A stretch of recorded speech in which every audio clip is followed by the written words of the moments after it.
আচার বানাতে 5 থেকে 6টি কাঁচা আম হলেই হবে। আমের খোসা পিলার দিয়ে ছড়িয়ে নিচ্ছি। তারপর আমগুলো আড়াআড়ি ও লম্বালম্বি কুচিয়ে নিচ্ছি।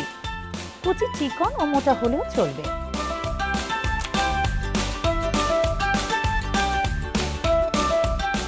আমি কুচিগুলো একটি প্যানে নিয়ে নিলাম। প্যানে আম কুচির উপর হাফ কাপ চিনি দিলাম। সবগুলো নেড়ে চেড়ে মিশিয়ে নিচ্ছি।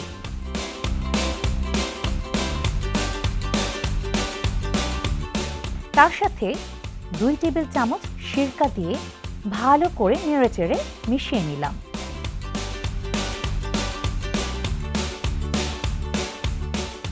অন্যদিকে 1 চামচ 5 ফোড়ন, মৌরি ও আস্ত ধনিয়া ভেজে গুঁড়া করে আচারের মশলা বানিয়ে নিতে হবে।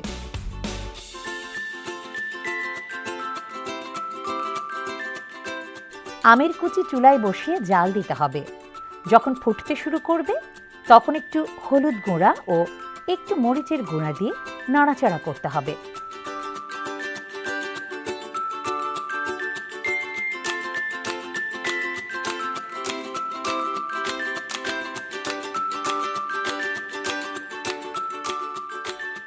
বেশ কিছুক্ষণ জাল দেওয়ার পর পানি টেনে গেলে তাতে আগের তৈরি গুঁড়া করা মশলা, একটু লবণ ও একটু বিট লবণ দিতে হবে।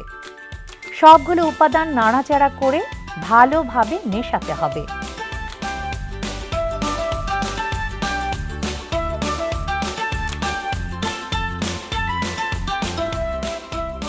পানিটা পুরোপুরি টেনে নিলে চুলা থেকে নামিয়ে অন্য বাটিতে নিয়ে নিতে হবে। তাহলেই তৈরি হয়ে যাবে মজাদার তেল ছাড়া টক মিষ্টি ঝাল আচার।